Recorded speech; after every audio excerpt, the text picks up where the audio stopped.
भाभी माँ, ओफ भाभी, कितना ले जाऊंगी, बस हो गया। नम्रता ने कहा, क्या हो गया, कभी कभी तो आती है। तुम इनकी भाई होती तो आधा हिस्सा लेती कि ना लेती।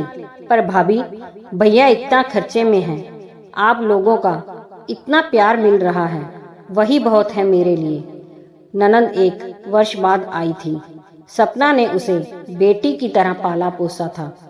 हालांकि सपना की सास कभी नहीं चाहती थी कि बेटी अपनी भाभी के संपर्क में रहे, पर बेटी नम्रता के व्यवहार से भाभी की बेटी ही बनकर रह गई थी। आज 1 सप्ताह रहकर बेटी पुनः अपनी ससुराल जा रही थी। बहू, जा किचन में जा, दूध उबाल पर है।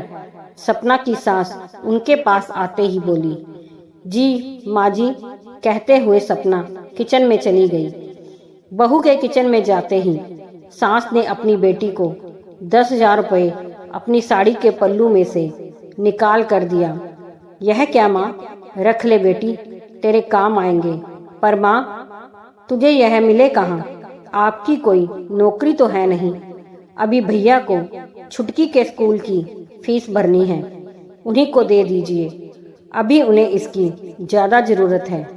नहीं बेटी, तुम्हारे पापा मुझे कंगाल छोड़कर नहीं गए थे, रख ले। और जबरन बेटी के हाथ में रुपए ठूस कर चली गई। बेटी नम्रता को पिछले महीने का भाभी का फोन याद आया। भाभी बहुत परेशान थी। भैया को सैलरी मिली थी और उसमें से 10,000 रुपये घर में से गायब हो गए, बता रही थी। उसने कुछ सोचा, वह होले से मुस्कुराई और किचन की तरफ चल पड़ी। अच्छा भाभी, मैं चली। और हाँ, यह 10,000 रुपये अभी सोफे के नीचे मिला है। मेरी जूती उसके नीचे चली गई थी। जूती तलाशने में यह भी मिला। शायद यह वही रुपया है जिसके विषय में आपने फोन किया था। सपना की आंखों में आंसू थे। वह सास और ननंद की बातें सुन चुकी थी। ननंद को अपने आगोश में भर लिया और धीरे से कहा, तू मेरी सबसे बड़ी बेटी है।